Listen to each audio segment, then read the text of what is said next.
अस्सलाम वालेकुम dear students, hope you all are fine. जितने बच्चे जूम पे अवेलेबल हैं, क्लास में बैठे हैं, रिकॉर्डिंग में सुनेंगे, उम्मीद है आप सब खैरियत से होंगे। केमिस्ट्री ग्रेड 9 नॉलेज 5.3 का सेकंड लेक्चर है और इस नॉलेज में हमने ये सीखना क्या था, क्राफ्टिंग केमिकल इक्वेशन। किसी भी केमिकल इक्वेशन को कैसे क्राफ्ट करते हैं। लास्ट लेक्चर में हमने कुछ ऐसी बातों पे डिस्कशन की थी जो इक्वेशन को क्राफ्ट करने के लिए बेसिक्स थी। किसी भी केमिकल इक्वेशन को बनाना हो तो दो प्रिंसिपल्स जो हैं वो फॉलो करने पड़ते हैं। उनमें से एक का नाम क्या था, लॉ ऑफ डेफिनेट प्रोपोर्शन, और दूसरे का नाम क्या था, law of mass conservation. Law of definite proportion क्या था कि एक फिक्स रेशियो के तहत एलिमेंट्स आपस में रिएक्शन करते हैं और रिएक्टेंट से क्या बनाते हैं, प्रोडक्ट बनाते हैं। और लॉ ऑफ मास कंजर्वेशन क्या था कि जितनी अमाउंट में रिएक्टेंट होगा उतनी अमाउंट में क्या होगा, प्रोडक्ट होगा।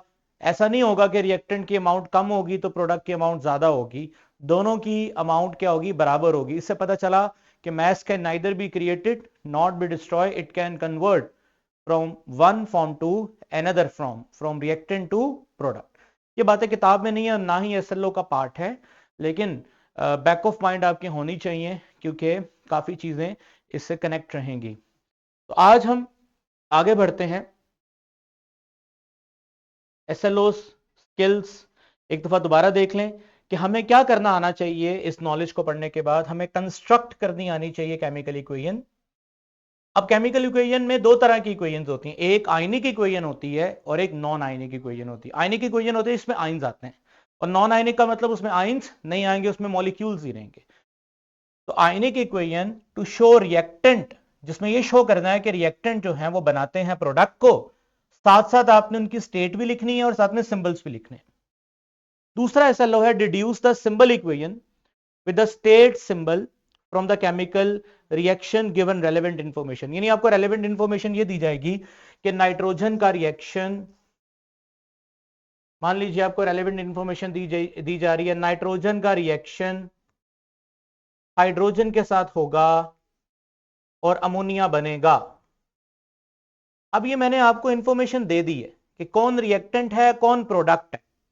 इस इंफॉर्मेशन के बाद आपने क्या करना है, आपने देखना, अच्छा नाइट्रोजन को तो ऐसे लिखते नहीं है, नाइट्रोजन को क्या लिखते हैं, N2। समझ रहे हैं आप? हाइड्रोजन को तो ऐसे लिखते नहीं है, कैसे लिखते हैं, H2। अमोनिया का तो ऐसे लिखते नहीं है, कैसे लिखते हैं, NH3। तो ये मैंने अपनी गिवन इंफॉर्मेशन का इस्तेमाल करते हुए सिंबल्स लिखे, साथ में इनकी स्टेट लिखूंगा, कौन कौन गैस है, कौन कौन लिक्विड है। यानी कि मुझे इस रॉ इंफॉर्मेशन से क्या करना है, केमिकल इक्वेशन को कंस्ट्रक्ट करना आना चाहिए। ये हमारे दो ऑब्जेक्टिव हैं आज के एसएलओस के। तो आगे बढ़ते हैं। स्किल्स हमारे अंदर जो अचीव होनी चाहिए कि हमें केमिकल इक्वेशन और आयनिक इक्वेशन, यहां पे केमिकल इक्वेशन से मुराद है सिंपल जो नॉन आयनिक इक्वेशन होती है, साथ साथ उसमें स्टेट सिंबल्स हमें देखने आने, उनको एनालाइज करना आना चाहिए। तो accurately present the transformation of reactant into product, reactant को प्रोडक्ट में ट्रांसफॉर्म करने के लिए एक्यूरेट मेथड आना चाहिए। और symbol equation from chemical reaction of given information, हमें गिवन इंफॉर्मेशन दी जाएगी, उसमें से हमें सिंबल डिड्यूस करने आने चाहिए इक्वेशन के लिए और केमिकल इक्वेशन को बनाना आना चाहिए। बहरहाल देखते हैं जीडीएस स्टूडेंट्स। तो केमिकल इक्वेशन को लिखने के सबसे पहले कुछ रूल्स हैं, उन रूल्स पे बात करेंगे और फिर हम आगे बढ़ेंगे। सबसे पहले step number 1, right the word equation. Sir ये वर्ड इक्वेशन क्या होता है? राइट द वर्ड इक्वेशन, जैसे कि आप देख सकते हैं कि मैंने ये वर्ड इक्वेशन लिखी है। वर्ड इक्वेशन में क्या लिखा है कि नाइट्रोजन का रिएक्शन होगा किसके साथ, हाइड्रोजन के साथ, और बदले में आपको क्या मिलेगा, अमोनिया। तो ये कौन सी इक्वेशन है, वर्ड इक्वेशन। इसमें किसी किस्म का सिंबल नहीं है, किसी किस्म का स्टेट नहीं है कि कौन लिक्विड है, कौन सॉलिड है और कौन गैस है, सीधा सीधा वर्ड्स में बता दिया गया। तो ऐसी इक्वेशन को क्या बोलते हैं, वर्ड इक्वेशन। पहचान लो कि कौन है वर्ड इक्वेशन। अब पहला पहला रूल मैंने अप्लाई कर दिया कि मैंने स्टेप नंबर 1 फॉलो कर लिया कि मैंने वर्ड इक्वेशन लिखी। रीराइट, दूसरा step number 2, rewrite the equation, दोबारा इक्वेशन को लिखो, किसके साथ, फार्मूला के साथ। यानी अब जो वर्ड्स लिखे थे उनकी जगह पे क्या लिखना है आपने, फार्मूलास लिखने। Be very careful to ensure the formula are correct. अब चूंकि आपको फार्मूला बनाने आते हैं, फार्मूला बनाना आता है ना, आपने पीछे क्या सीखा है, आयनिक कंपाउंड के फार्मूले, और क्या सीखे हैं, मॉलिक्यूलर कंपाउंड के फार्मूले, इसलिए तो सीखे थे कि आज काम आ सके। अगर आप याद करके आए हो तो ये फेल हो गए ना यहां पर आके। जब आपने इक्वेशन में वर्ड्स पढ़ने और वर्ड्स को देख के आगे फार्मूला लिखना है, तो ये तो तभी होगा जब आपको how to write a chemical formula आता होगा। तो लिखते हैं जी डियर स्टूडेंट्स। अब शाबाश, बैलेंस यानी नेक्स्ट मैंने स्टेप क्या किया, मैंने अब नाइट्रोजन की जगह पे शाबाश क्या लिखना है, बोले, यहां मैं लिखता हूं, यहां मेंशन करता हूं स्टेप 2, स्टेप 2 मेंशन करने लगा हूं, N2। अब मुझे पता है कि नाइट्रोजन नाइट्रोजन के दरमियान में ट्रिपल कोवलेंट बॉन्ड है, याद है ना, आपको पढ़ा हुआ है ना आपने, रिकॉल करो। इसलिए क्या लिखूंगा शाबाश, N2 लिखूंगा। आई नो कि नाइट्रोजन किस फॉर्म में एग्जिस्ट करता है, N2 फॉर्म में। अच्छा आगे चलते हैं, शाबाश बताओ बेटा, अगली चीज हाइड्रोजन, शाबाश H2, शाबाश, इनसे मिलकर क्या बना, अमोनिया। अमोनिया का फार्मूला भी आता है आपको, NH3, जब पढ़ा था इसके स्ट्रक्चर देखे थे आपने ध्यान से। तो मैंने स्टेप नंबर 2 के तहत रीराइट इक्वेशन दोबारा लिखी, लेकिन अब मैंने वर्ड्स की जगह पे क्या प्रेजेंट किए, फार्मूलाज प्रेजेंट किए। और फार्मूला लिखते वक्त मैंने ये इंश्योर किया कि फार्मूला को गलत ना हो। फॉलो कर रहे हैं, इज इट क्लियर। अब आप मुझे बताएं कि N2H2 बनाते वक्त मैंने यहां पर N2H यानी N2H2 का रिएक्शन करवाया, तो N2H2 क्यों नहीं लिखा, क्योंकि ऐसा कोई फार्मूला नहीं है। समझ आ गया। और ये किसके खिलाफ है, लॉ ऑफ डेफिनेट प्रोपोर्शन के खिलाफ है। लॉ ऑफ डेफिनेट प्रोपोर्शन ने कह दिया कि नाइट्रोजन और हाइड्रोजन मिलेंगे तो क्या बनेगा, अमोनिया। समझ आ गया आपको, इसलिए मैंने आपको लॉ ऑफ डेफिनेट प्रोपोर्शन पढ़ाया था। बहरहाल आपको एग्जाम के अंदर ज्यादातर क्या मिलेगी, इंफॉर्मेशन मिलेगी। इंफॉर्मेशन में क्या मिलेगा कि नाइट्रोजन का हाइड्रोजन से रिएक्शन हो रहा है और अमोनिया प्रोडक्ट बन रहा है। आप उस इंफॉर्मेशन का इस्तेमाल करते हुए बेटा कौन सी, सबसे पहले कौन सी इक्वेशन लिखोगे, वर्ड इक्वेशन। और फिर जी आसिफ जावेद क्या सवाल है, जी जी आसिफ जावेद का माइक ऑन। आपने अमोनिया बनाया है N2H2 से, जी जी बोलें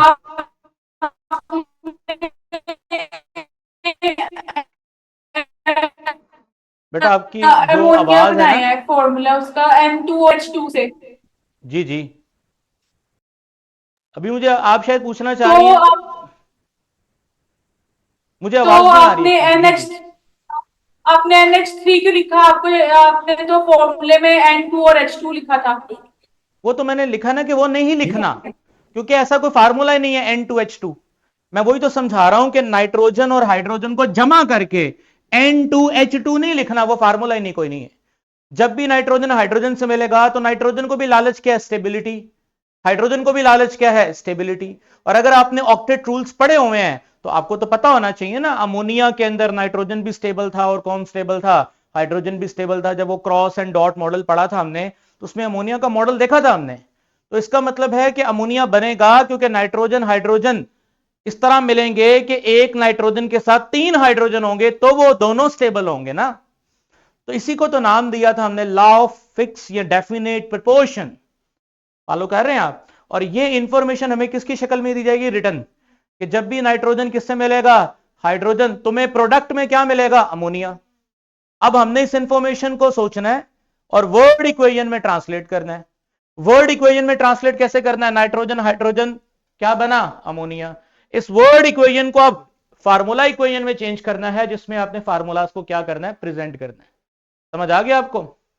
अच्छा बेटा, आपकी मुझे आवाज वैसे क्लियर नहीं आ रही थी, आप मुझे, मैं बाद में आपसे बात करता हूं इस बारे में, पहले इसको जरा समझ लें।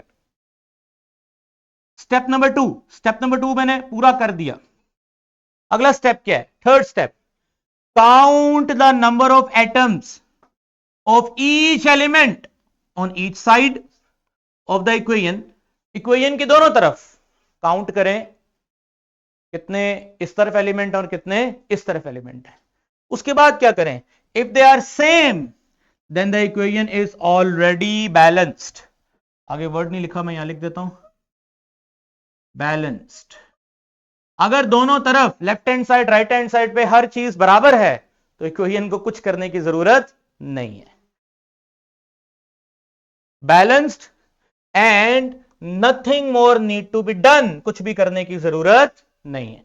देखते हैं कि जो हमने इक्वेशन लिखी उसमें कुछ करने की जरूरत है भी है कि नहीं है। सबसे पहले बेटा गौर से देखो, ये है रिएक्टेंट, ये है प्रोडक्ट, शाबाश। अच्छा एक चीज यहां जरूरी है, आपने साथ में ना ये भी बता देना है कि कौन किस हालत में पाया जाता है। नाइट्रोजन आपको किसकी फॉर्म में मिलेगा? गैस की फॉर्म में मिलेगा। हाइड्रोजन भी आपको किसकी फॉर्म में मिलेगा? गैस की फॉर्म में। अमोनिया भी गैस है, तो अमोनिया भी किसकी फॉर्म में मिलेगा? गैस। तो ये साथ आपने लिखना है, ये साथ आपने लिखना है। जैसे जैसे पढ़ते जाओगे केमिस्ट्री आपको पता चलता जाएगा कौन गैस है, कौन लिक्विड है, कौन सॉलिड है। मुझे वैसे पता इस तरह चल जाता है कि जो कोवलेंट कंपाउंड होते हैं वो ज्यादातर गैसियस, जो आयनिक कंपाउंड होते हैं वो ज्यादातर सॉलिड। मेटल क्या होंगे? सॉलिड। छोटे मोटे मॉलिक्यूल नाइट्रोजन हाइड्रोजन ये किसकी फॉर्म में पाए जाएंगे? गैस की फॉर्म में। जैसे जैसे केमिस्ट्री में आगे बढ़ते जाओगे इन केमिकल्स को जब डील करोगे तो आपको अंदाजा हो जाएगा कि किस केमिकल की क्या स्टेट है। ये इक्वेशन में मेंशन करना जरूरी होता है, ठीक है। बहरहाल अभी हम इसको बाद में एंड पे फाइनल इक्वेशन में भी मेंशन कर सकते हैं। अगर शुरू में भी कर लें कोई मसला नहीं है, फाइनल एंड पे जब कंक्लूड करना है तब कर लें तो भी मसला नहीं है, हम एंड पे कर लेंगे। तो बताइए शाबाश, कितने नाइट्रोजन है इस तरफ? बोलो कितने नाइट्रोजन है? 2। इधर कितने नाइट्रोजन है? 1। ऐसे करना नहीं है, ऐसे मैं समझाने के लिए लिख रहा हूं सिर्फ, वैसे तो इतना दिमाग इंसान का काम करता है वो नजर आ जाता है उसको। शाबाश बताओ हाइड्रोजन यहां पर कितने हैं? 2। यहां पर हाइड्रोजन कितने हैं? 3। इसका मतलब यहां पर लेफ्ट और राइट साइड पे कुछ बैलेंस नहीं है। हमें अब इसको क्या करना है? बैलेंस करना है। कैसे बैलेंस करना है? इसके लिए आपको थोड़ा एनालिटिकल स्किल चाहिए, जरा हिसाब किताब में तेज होना पड़ेगा। अब आप खुद सोचें, दिमाग लगाएं। अगर मैं नाइट्रोजन को इधर 2 से मल्टीप्लाई करता हूं तो इधर और इधर कितने नाइट्रोजन हो गए? 2। नाइट्रोजन बराबर, नाइट्रोजन बराबर। लेकिन जब मैंने इधर 2 लगाया तो ऑब्वियसली अमोनिया के 2 मॉलिक्यूल हो गए दरअसल। 2 अमोनिया, 2 अमोनिया में कितने हाइड्रोजन है? 6, क्योंकि एक में कितने हैं? 3। तो 2 लिखने का मतलब कितने हो गए? 6। अब मैं काम करता हूं, अगर मैं यहां पे 3 लगा दूं, शाबाश, तो इधर भी कितने हाइड्रोजन है? 6। इधर भी कितने हाइड्रोजन है? 6। तो ये थोड़ा सा आपको नंबर के साथ खेलना पड़ेगा, सोचना पड़ेगा किसके साथ क्या नंबर लगाएं तो इक्वेशन क्या हो जाए? बैलेंस हो जाए। ठीक हो गया। तो नेक्स्ट 4th पॉइंट यही है, if the equation is not balance, अगर इक्वेशन बैलेंस नहीं है, then add in extra molecule. आप मॉलिक्यूल इधर उधर, जरा मुझे इधर उधर क्या कर सकते हैं? Extra add. इधर 1 है तो कितने कर सकते हैं? 2। इधर 2 है तो कितने कर सकते हैं? 6। डिपेंड करता है आपके ये काम करने से इक्वेशन बैलेंस हो रही है तो कर दो। समझ आ गया? ऐसा करना क्यों जरूरी है? इक्वेशन को बैलेंस करना। समझ आ गया? इसकी मिसाल ऐसे है कि मैं किसी होटल पे जाता हूं तो मैं 1 प्लेट बिरयानी नहीं खाता, 1.5 प्लेट खाता, फिर मेरा पेट भरता है। आप कितनी खाते हैं? आधी प्लेट, आधी प्लेट। अब मेरे जैसे 2 बंदे चले गए होटल पे तो आप कितनी बिरयानी की प्लेट ऑर्डर करोगे? 2? 4 तो नहीं करोगे, 4 ज्यादा है। 3 करेंगे। समझ आ गया? तो आपने बैलेंस किया ना, बंदों को देख के और बिरयानी की प्लेट को देख के। ये 2 बंदे आ गए, इस तरह के 3 प्लेटें मंगा लो। समझ गए हो? 1.5 प्लेट तो मंगा नहीं सकते थे, 1.5 प्लेट तो। अब मैं अकेला जा रहा हूं तो आप ऑर्डर कर सकते हैं 1.5 प्लेट। वो अगर 1.5 प्लेट आती नहीं है, 2 आती हैं, इसका मतलब प्लेटें 2 आएंगी नहीं, प्लेटें कितनी आएंगी? 3 आएंगी। मेरे जैसे कितने बंदे आएंगे? 2। तो इक्वेशन बैलेंस। तो यानी कि आप लेफ्ट राइट पे चीजों को बढ़ाकर कम करके लेफ्ट हैंड साइड को राइट हैंड साइड के क्या कर सकते हैं? बराबर कर सकते हैं। जैसे भी हम आगे करेंगे। For example you could not change the formula of water. हाँ, इसमें आप फार्मूला नहीं चेंज कर सकते, ये ख्याल करना आपने पीछे बैलेंस करते वक्त देखा मैंने N2 को N2 ही रहने दिया, N1 नहीं किया। मैंने H2 को H2 रहने दिया, H6 नहीं किया। वो मैंने H2 वाले कितने कर लिए? 3, ऑटोमेटिकली वो कितने हो गए? 6। मैंने यहां पर फार्मूला अमोनिया का चेंज नहीं किया, उसके मॉलिक्यूल्स को क्या किया है? डबल किया है। समझ आ गया आपको? आप ये तो नहीं कर सकते कि मैं बिरयानी खाने गया हूं, कितनी प्लेटें खाता हूं? 1.5 प्लेट। आपने 2 प्लेटें मंगा ली, मुझे मेरे जैसा पूरा एक बंदा मंगा लिया और एक आधा, ऐसा तो नहीं हो सकता। मेरे आप स्ट्रक्चर को तो चेंज नहीं कर सकते। समझ रहे हैं मेरी बात को? तो आप ये नहीं कर सकते कि फार्मूला चेंज करके मॉलिक्यूल को आधा कर दो, मॉलिक्यूल पूरा ही रहेगा, उसके नंबर्स को कम ज्यादा कर सकते हैं। चलें आगे बता रहा है, फॉर एग्जाम्पल वाटर का फार्मूला H2 है ना, तो आप उसको H4O नहीं कर सकते, वो क्या रहेगा? H2O ही रहेगा। In example 1 to balance hydrogen atom it water it formed and thus the formula is H2O not H2O4। अगर आपकी left hand side right hand side पे हाइड्रोजन बैलेंस नहीं हो रहा तो आप H2O को H4O नहीं कर सकते, आप उसी के साथ बैलेंस करोगे। Step number 5, write out the final. जब आप इक्वेशन का left hand side right hand side balance कर लें तो write out the final balance equation. फिर फाइनल बैलेंस इक्वेशन लिखनी है, और balance equation some time include, कुछ कभी कभार डिमांड होती है कि आपने सिंबल्स के साथ क्या चीज मेंशन करनी है? स्टेट्स।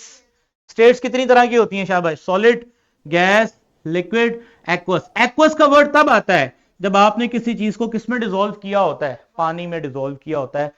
क्योंकि कभी कभार रिएक्शन में बहुत दफा ऐसा होता है कि केमिकल को डायरेक्ट रिएक्शन नहीं कराया जाता, उसको पहले पानी में हल किया जाता है और फिर उसका रिएक्शन कराया जाता है। अगर पानी में हल करके किसी चीज का रिएक्शन करवा रहे हो तो फिर आप उसके साथ क्या लिखोगे? एक्वस। मसलन H2SO4 और इधर लिखा हुआ है एक्वस। इसका मतलब है इस तेजाब को मैंने किस में डाला हुआ है? शाबाश, पानी में डाला हुआ है। ये तेजाब किसके अंदर मिक्स है बेटा? शाबाश, किसके अंदर मिक्स है? पानी के अंदर मिक्स है। ठीक हो गया, एक्वस लिखने का मतलब ये है। नेक्स्ट, आगे जैसे बताया हुआ है कैल्शियम कार्बोनेट के साथ सॉलिड लिखा है तो ये चौक, कैल्शियम कार्बोनेट चौक का फार्मूला होता है। HCl के साथ एक्वस लिखा हुआ है, मतलब कि HCl का क्या बनाया हुआ है? पानी में सोल्यूशन बनाया हुआ है। कैल्शियम क्लोराइड बना है, प्रोडक्ट किसके अंदर है? पानी के अंदर है। H2O डेफिनेटली वो खुद क्या है? वाटर है, तो लिक्विड फॉर्म में पाया जाता है। कार्बन डाइऑक्साइड गैस है, तो गैस सिस्टम से क्या हो जाती है? एग्जिट। कभी कभार ऐसे भी एरो लगाना पड़ सकता है जी।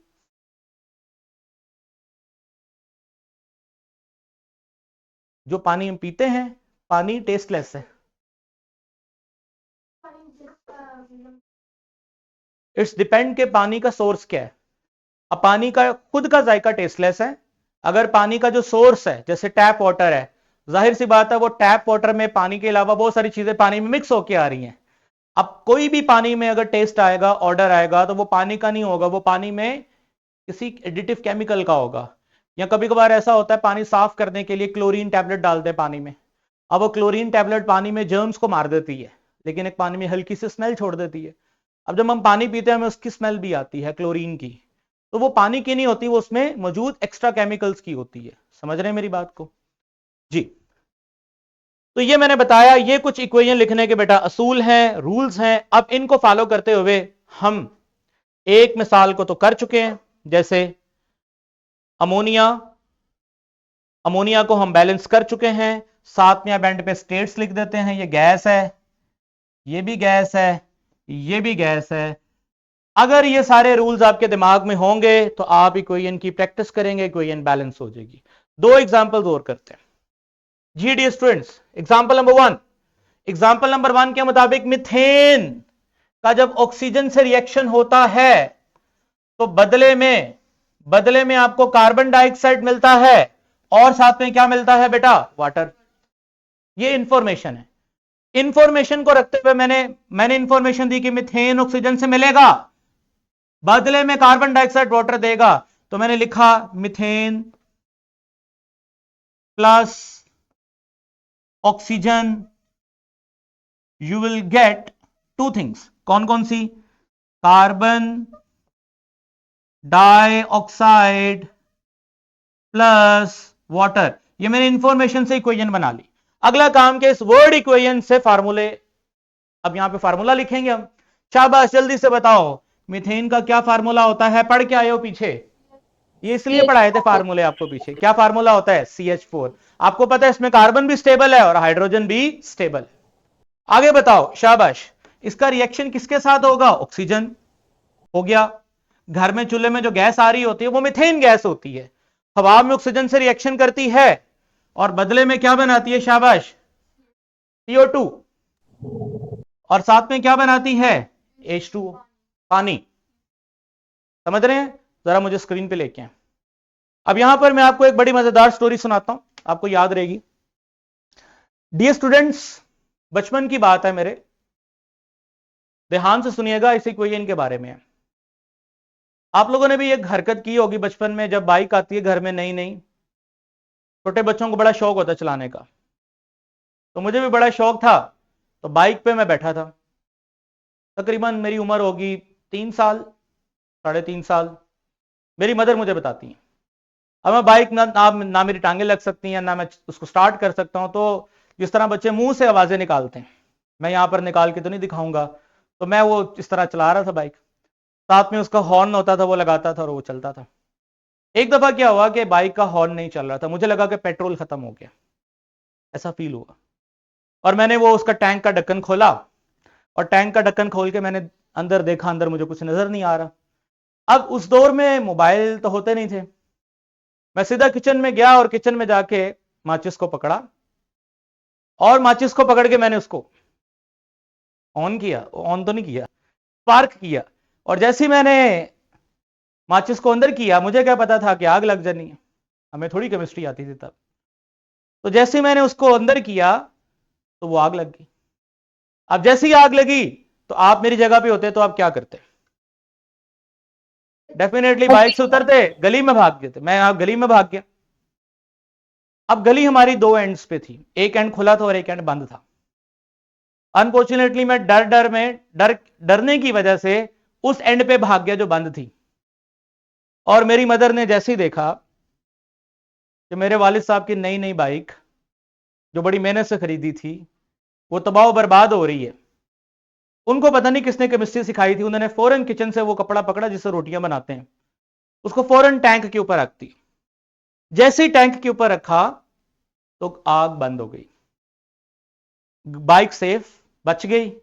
लेकिन उसके बाद मैं नहीं बचा। आप समझ सकते हैं मेरे साथ क्या हो सकता है। हाँ, मैं 3 साल का था, 3 साढ़े 3 साल का बच्चा, जो मुझे अब एग्जैक्ट याद नहीं, 4 साल, इतना कि मैं मतलब भाग सकता था, शरारतें कर सकता था, इस एज में था, बोल भी सकता था थोड़ा सा। बहरहाल वो क्यों, वो असल में यही रिएक्शन होता है बाइक के अंदर। बाइक के अंदर जो पेट्रोल होता है डियर स्टूडेंट्स, वो फ्यूल है। फ्यूल को जब ऑक्सीजन मिलेगी और साथ में स्पार्क मिलेगा, ये 3 चीजें जब इकट्ठी होंगी तो आग लगेगी। इनमें से कोई भी चीज अगर नहीं है तो आग नहीं लगेगी। जैसे जैसे फ्यूल हो, ऑक्सीजन भी हो, स्पार्क ना हो तो आग नहीं लगेगी। जैसे चूल्हा आप चला देते हैं, ठीक है ना, स्टोव आप ऑन कर देते हैं। 1 मिनट बेटा, जरा मैं बात पूरी कर, स्टोव अभी जरा मैं बात पूरी कर लो। स्टोव आप ऑन कर देते हैं, स्टोव ऑन करने के बाद गैस बाहर आ रही होती है, ऑक्सीजन भी होती है, लेकिन क्या नहीं होता? स्पार्क नहीं होता। जैसे स्पार्क आता है वो आग लग जाती है। अच्छा, जो सुई गैस का पाइप है उसके अंदर अगर आप आग फेंक भी दो, यानी उसके अंदर आप स्पार्क फेंक भी दो, उसके अंदर फ्यूल भी है, लेकिन उसके अंदर क्या नहीं है? ऑक्सीजन नहीं है, आग नहीं लगती। समझ रहे हो मेरी बात को? ये तीनों चीजें इकट्ठी होंगी। अब वो कपड़ा रखने से दरअसल क्या हुआ होगा? ऑक्सीजन कट ऑफ हो गई। जैसी ऑक्सीजन कट ऑफ हो गई तो ट्राइंगल टूट गई और आग बुझ गई। ये मैं आपको इसलिए बता रहा हूं कि आप लोग भी ये कर सकते हैं। मेरी मदर को किसने बताया होगा कि आग को बुझाने का तरीका? अच्छा, वो गांव में वो आपने देखा होगा, वो आग को तेज करने के लिए उसको हवा देते हैं। बेसिकली वो हवा क्यों देते हैं? क्योंकि वो ऑक्सीजन सप्लाई करते हैं, क्योंकि जितना ऑक्सीजन सप्लाई होगा फ्यूल उतना बर्न होगा स्पार्क की मदद से। जी अभी क्या सवाल था आपका? इसमें जैसे अभी आपने एक एग्जांपल बताई, इससे हमारा कॉन्सेप्ट लाइक क्लियर हो गया। तो इसी के उससे एक क्वेश्चन आया कि जब हम अगर घर में कोई चीज ऑयल में या फिर घी में पका रहे हैं, तो कभी कभी अगर फ्लेम तेज कर दें, तो अगर उसमें छोटी सी भी कोई चीज हो तो उसकी वजह से ना ऑयल में आग लग जाती है, हाँ जी। उसमें पानी डालो तो वो और भड़क जाती है। तो इसमें क्या केमिस्ट्री है? नहीं, आग में, किसमें? पानी, ऑयल में आग लग जाती है? यस सर, वो आग लगी थी ना मुझसे, तो मैंने वो पानी ऑयल डाला, ऑयल आग लगी। ऑयल इज अ फ्यूल, याद रखिए। और oil is an organic compound. Oil, जो भी ऑर्गेनिक कंपाउंड है वो फ्यूल है। जो भी ऑर्गेनिक कंपाउंड है वो क्या है? फ्यूल। और कौन है organic compound which consist on carbon and hydrogen? तो ऑयल बेसिकली क्या होता है? फ्यूल होता है। किसी तरह से ऑयल में आपने कोई माचिस या कुछ स्पार्क या आग का कुछ स्पार्क, कोई उसके अंदर छोटा सा उसका जो स्प्रिंटर है वो उसमें चला गया होगा। ऑक्सीजन तो है हमारे एटमॉस्फेयर में, तो इट इज पॉसिबल कि ऑयल को क्या लग सकती है? आग लग सकती है। पानी को क्यों नहीं लगती? पानी को इसलिए नहीं लगती क्योंकि पानी ऑर्गेनिक कंपाउंड नहीं है, फ्यूल नहीं है। ठीक है। बहरहाल ये मैंने एग्जांपल इसलिए दी क्योंकि इक्वेशन जो आ रही है उसमें मिथेन जो कि क्या है? शाबाश, फ्यूल। और मिथेन गैस जो घरों में आती है सुई गैस के तौर पे, ऑक्सीजन जो कि क्या है? ऑक्सीजन। और साथ में यहां पर क्या प्रोवाइड करोगे? स्पार्क, माचिस के साथ। और बदले में क्या बनेगा? कार्बन डाइऑक्साइड, वाटर, और साथ में बहुत सारी हीट निकलेगी जो खाना पकाने के लिए काम आएगी। तो ये इक्वेशन हमारी डेली लाइफ से रिलेट करती है। बहरहाल इस इक्वेशन को तो पढ़ लिया हमने। अब देखना है कि क्या ये इक्वेशन बैलेंस भी है कि नहीं बैलेंस। दो स्टेप तो हो गए। तीसरा स्टेप देखें बेटा, इधर और इधर कितने कार्बन हैं? शाबाश, एक कार्बन इधर है, एक कार्बन इधर है, कार्बन बैलेंस। हाइड्रोजन कितने हैं? शाबाश, 4। और उधर कितने हैं? 2। इधर 4 हाइड्रोजन, उधर 2। मैं अब ऐसा नहीं कर सकता H4O लिख के अपनी जान छुड़ा लूं, ये गलत हो जाएगा। फार्मूला चेंज नहीं कर सकता। बहरहाल हमें पता चल गया किसको बैलेंस करना है। ऑक्सीजन 2 है इधर, शाबाश। इधर कितने हैं? 3। The equation is not balance. करते हैं बैलेंस इसको। अब बैलेंस करने के लिए मैंने क्या किया, अगर आप गौर करो यहां पे वाटर मॉलिक्यूल के साथ कुछ नहीं लिखा हुआ। आगे मैंने क्या किया, वाटर मॉलिक्यूल के साथ आप देखो मैंने क्या लिख दिया? शाबाश, 2 लिख दिया। अब यहां वाटर मॉलिक्यूल के साथ 2 अप्लाई करने पे कार्बन पहले बैलेंस थे, हाइड्रोजन इधर कितने थे? 4। शाबाश, इधर भी कितने हो गए? इधर 4, इधर भी कितने हो गए? 4। 4 4 हाइड्रोजन बैलेंस हो गए। अब क्या रह गया है? ऑक्सीजन। भाई इधर कितने ऑक्सीजन है? 2। उधर कितने हैं? 4। अब मैं क्या करता हूं, आप गौर करो, यहां पर कुछ नहीं लिखा हुआ, तो मैं इस ऑक्सीजन के साथ भी यहां पर क्या लिख देता हूं? शाबाश, 2 लिख देता हूं। अब जरा गौर करो, एक कार्बन, एक कार्बन, 4 हाइड्रोजन, ये 4 हाइड्रोजन, ये 4 हाइड्रोजन। कितने ऑक्सीजन है? यहां पर भी 4, और इधर 2 ये, और 2 वाटर के अंदर, शाबाश, इधर भी 4। तो इक्वेशन की left hand side right hand side के साथ क्या हो गई? बैलेंस हो गई। ये थोड़ा टाइम लगेगा आपको, लेकिन थोड़ी सी आप हलचल करेंगे, आगे पीछे करेंगे, चीजें बैलेंस हो जाएंगी। अब देखिए स्टेप नंबर 5 में मैंने फाइनल इक्वेशन लिख दी। अब यहां चाहे तो उनके साथ स्टेट्स भी लिख सकते हैं। ऑल दीज आर गैसेस, ये सारी की सारी गैसेस होती हैं, तो यहां पर आप ब्रैकेट में गैसेस भी लिख सकते हैं। अब ये दूसरी जो इक्वेशन लिखी है ये मैंने नहीं करवानी, ये आपने खुद ही बैलेंस करनी है मेरे साथ साथ। चलो शाबाश, इक्वेशन है, word equation, aluminium hydroxide nitric acid के साथ रिएक्शन करेगा, और बेटा बदले में जो प्रोडक्ट बनाएगा उसका नाम है अमोनियम नाइट्रेट, साथ में क्या है? वाटर। मैंने वर्ड इक्वेशन को सामने रखते हुए एल्यूमिनियम हाइड्रोक्साइड यानी कि एल्यूमिनियम का अटैचमेंट है OH के साथ, how to write a chemical formula में आपको सिखा के आया हूं कि एक एल्यूमिनियम के साथ कितने OH मिलेंगे? 3 OH मिलेंगे। बैलेंस करना होता है ना चार्ज को, लिख दिया। नाइट्रिक एसिड HNO3, आगे क्या बनेगा? शाबाश, प्रोडक्ट में aluminium nitrate, this is aluminium, this is nitrate, ये सिखा के आया हूं सारा आपको। आगे क्या है? वाटर। तो वर्ड इक्वेशन से मैंने सिंबल्स लिख लिए। आगे देखना बैलेंस है, शाबाश, देखो एक एल्यूमिनियम, एक एल्यूमिनियम, इधर भी एक एल्यूमिनियम, इधर भी एक एल्यूमिनियम। 6 ऑक्सीजन, कैसे पता चला सर 6 है? 3 ये हो गए, 3 ये हो गए HNO3 के अंदर, और एल्यूमिनियम हाइड्रोक्साइड में भी कितने ऑक्सीजन है? शाबाश, 3 OH का मतलब 3 ऑक्सीजन, 6। इधर जरा देखें, शाबाश, इधर कितने ऑक्सीजन हैं? गौर करो, इधर 6 हैं, तो इधर कितने हैं? 3 और 3 यानी 9 इसमें हो गए। गौर करो ना, AlNO3 कितनी दफा AlNO3 NO3 NO3 3 दफा NO3 है। एक NO3 में कितने हैं 3, तो 3 दफा कितने हो गए 9, यानी इसमें 9 ऑक्सीजन है।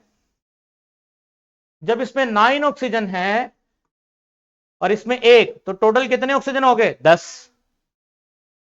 ऑक्सीजन बैलेंस नहीं है।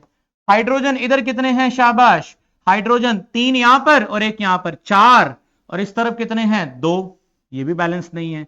इधर नाइट्रोजन 1 है, इधर नाइट्रोजन कितने हैं 3 है, तो ये भी बैलेंस नहीं है। ये इक्वेशन काफी ज्यादा अनबैलेंस है। तो वो क्या करेंगे हम, अब हम अपनी रूल्स का इस्तेमाल करेंगे। Left hand side right hand side पे इक्वेशन को बैलेंस करने के लिए मॉलिक्यूल्स को कम या ज्यादा करेंगे। तो सबसे पहले मैंने नाइट्रिक एसिड जो कि पहले लिखे थे एक मॉलिक्यूल लिखा हुआ था नाइट्रिक एसिड का, यहां पे देखें 1 लिखा हुआ था, तो मैंने 1 की बजाय कितने मॉलिक्यूल कर दिए 3। अब क्या क्या बैलेंस हो गया शाबाश, सबसे पहले देखो एल्यूमिनियम बैलेंस, एल्यूमिनियम तो पहले ही बैलेंस था। नाइट्रोजन कितने हो गए यहां पर 3,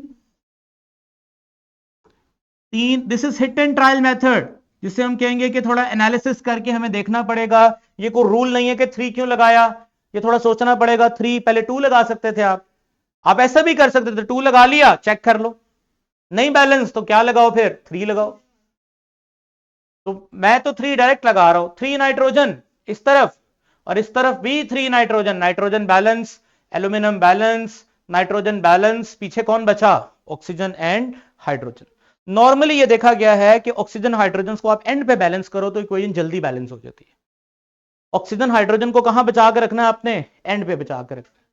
चलें, then add 2 more water molecule to the product. अब आपने क्या किया, यहां देखें तो एक पानी का मॉलिक्यूल था, यहां पर आप 3 ऐड कर दो, अब मतलब 3 कर दो टोटल। अब ये करने के बाद अगर आप देखो शाबाश, एल्यूमिनियम तो पहले ही बैलेंस थे, नाइट्रोजन भी बैलेंस थे, हाइड्रोजन इधर कितने हैं 3 और 3 6, इधर भी कितने हैं 6, तो 6 हाइड्रोजन बैलेंस हो गए। पीछे कौन बचा ऑक्सीजन, ऑटोमेटिकली बैलेंस हो गया है, उसको कुछ करने की जरूरत ही नहीं पड़ी। देखो जरा कितने ऑक्सीजन है यहां पर शाबाश 9 और 3 12, और यहां पर कितने हैं शाबाश 9 और 3 12। लेफ्ट हैंड साइड किसके बराबर है, right hand side. This is how we can balance equation. Students नई तरह की इक्वेशन आप पढ़ने लगे जिसका नाम क्या है शाबाश, आयनिक इक्वेशन। क्या नाम है उसका, आयनिक इक्वेशन। ये अब हमारे नेक्स्ट लेक्चर में खत्म होगी। आज हमने सिर्फ कौन सी इक्वेशन बैलेंस की है, केमिकल इक्वेशन, जिसे हम कोवलेंट या मॉलिक्यूलर इक्वेशन भी कहते हैं। उसमें मॉलिक्यूल्स इन्वॉल्व थे, आयनिक कंपाउंड इन्वॉल्व नहीं थे। समझ आ गया।